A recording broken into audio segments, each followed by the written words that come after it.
You heard it here on Altitude Sports Radio last night as we head on out to the Ramos Law Hotline. Car accident, you need Ramos Law, a medical doctor and attorney. Find them at ramoslaw.com, where we are joined by the head coach of the Colorado Rapids, back in the win column, back at home. He is Chris Armas. Coach, how are you this morning?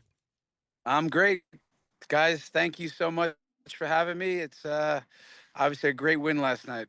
Coach Armas, anytime we get you in a natural habitat for our Coach Armas segment, wins follow, points follow. How good was the break for you guys to come back out? Not just the break for the weather delay, but the break over the course of the Gold Cup window and be able to get back after getting your legs back and seeing some real fine quality from Sam Vines and Georgi Mihailovic to really end that scoring drought.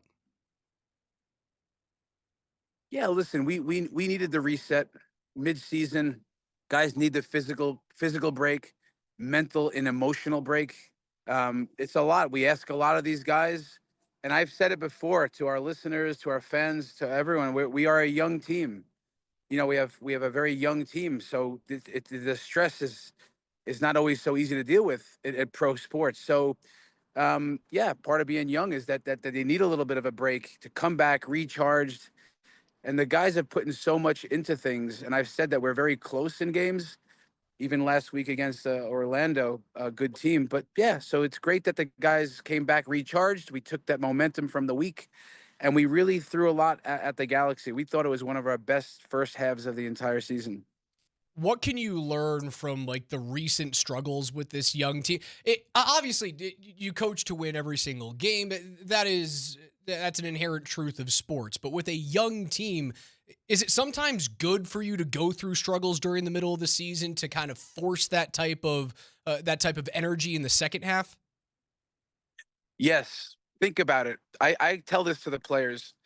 When like children, young adults, they don't have a lot of calluses on their body, right? I'm 52. My hands have more calluses. My brain has more calluses. My body is more calloused. It's harder to penetrate through. When you've been through things, you've been through wins, losses, ACL injuries, you have children in your life, you just develop thicker skin along the way.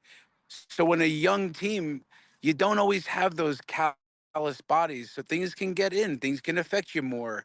So yeah, I've said it all along that guys, we're developing thicker skin. We're getting calloused. You've guys taken a lot so far. You've endured some tough results. Games at home where you score the winner and the ref calls the goal back. It's going to help us, guys. We're getting tougher this way. So yeah, I mean, young team is that there's a beauty in it, but there's so for me, we all have to still have patience. I'm a very patient, demanding coach.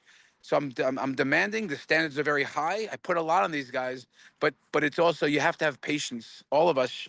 I know that's something when you coach a young team you have to have. The skipper of the Colorado Rapids joins us here on the Chris Armas Show following a terrific 2-0, 2-0 victory over LA Galaxy, last year's champs, MLS Cup winners. Coach, there was a substitution that you made, a lineup change that you made coming off a break, and that's giving Calvin Harris an opportunity to start in the 11, and he ends up paying massive dividends and ran extremely well, made a lot of plays, and obviously got a goal that proved to be too much for LA Galaxy to overcome. What did you make of Calvin Harris, his performance, and was that the spark that you needed for this team to continue to press this thing forward? Yeah, listen, it's as a coach and a coaching staff, you get hunches to go with certain guys. You always would love to make the magic move that works out, but you base that on real things, right? He's been training well. I've given him a lot of games this year, but not the start. I knew I had a hungry guy in a tough moment for our team. I wanted to make sure we put hungry guys out there that maybe can sway it. So I was thrilled for Calvin that he gets the game winner essentially. He hits the post on another one, looked very lively and energetic, but for lots of good reason, we started him against the Galaxy team that, yeah, they're having trouble, but I believe the Colorado Rapids haven't beaten that team since May of 2023. So it's an important win for us. Yeah, it's a good feather in the cap, Coach. Obviously, coming off of a little bit of time in a break, the national team has been in the news when it comes to soccer and the Gold Cup, and big time players either asking to sit out this tournament or kind of being told to sit out the tournament. What are your thoughts on how the national team is addressing the Gold Cup? They're 3-0 in 3 matches. It seems like they're doing fine without him. Listen, there's so many ways to look at this one, and for me, the first thing I have to say is it's hard to make judgment when you don't have all the information. However, as a U.S. soccer through and through, I played for the country 66 games. 1 year before the World Cup, I want to start seeing our best team together. So yeah, I don't know if some players were invited in and declined the call up. Was some players asked to not be part of it? I don't really know.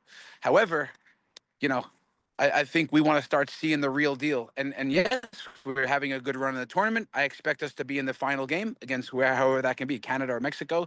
But yeah, our national team coach right now, Mauricio Pochettino, he's still from another country, has to learn our players. So he's trying to put it all together, and he needs a little time. But we want to see the best team together and start getting on the same page. Yeah, I think it's such an important summer, knowing that just a year from now, we're going to have the World Cup and a ton of different events happening between now and the World Cup being hosted by Canada, United States primarily, and Mexico. How important is it for the United States men's national team to drum up some momentum, some interest, some fan involvement? Because as of right now, it appears that some attendance numbers have been lower than the MLS averages. As MLS continues to grow, the U.S. men's national team continues to mire in mediocrity. Listen, soccer is here to stay in our country right now, right? The 30 teams in MLS. Teams are knocking on the door to get into the league with expansion. Stadiums are being built. The bricks and mortar. Like we're no longer just renters in NFL stadiums. So soccer is here to stay. One of the biggest youth sports in the country. Women's leagues, women's teams popping up everywhere. However, listen, the World Cup. I was a kid when watching that in '94. This is going to be electric in our country. There won't be a ticket to be had. It's going to be amazing. And we're hosting it. Like, we're one of the hosts, and our national teams, there's going to be big excitement in every household, in every pub around our country. It's going to be amazing, guys. And our team will be ready. Did you just make me thirsty? I think you did. It made me want to get to a pub and get one beer. 10:52 in the morning, Coach. Just one beer. Let me know. Watch some, Let me know. Yeah, let's I'll meet go, you there. Coach. What's in the Let's cup go, over man. there, Sanford? It's a good old-fashioned coffee. But he not a made me Guinness. thirsty. Coach, quick turnaround here. Game in just a couple of days against New England. You guys will be back out on the road before you return back home for what is the best fireworks show in the state on July 4th when you guys host Kansas City. Tell me about your next 2 opponents, New England and KC. Yeah, these are 2 teams that are hard to play against. New England, in their stadium, it's turf, it's a tough field. They play oftentimes 5 in the back, hard to break down. Talented roster. We're going on the road we set out to win every game we play, so we're going to go and try to put them in a tough game, build on momentum from this last one, and then we come home. And the home cooking is always good for us. Big momentum in our building. Obviously, a big day, against Kansas City, who. They got a big win last night, but listen, we'll take one at a time. I think they're winnable games for us, but every game is tough in this league. It's hard to win in this league, but we're up for it. That is the coach of the Colorado Rapids coming off of a big 2-0 victory, back in the win column above the line. Coach Armas, we appreciate you. We will talk to you next Monday as we hope that you extend that win streak to 2. Hey, anyone listening, thanks for all our fans that came out last night and endured the 2-hour weather delay. We have amazing fans. Thank you so much. 1's a fluke, 2's a streak, Coach. We'll talk to you on Monday.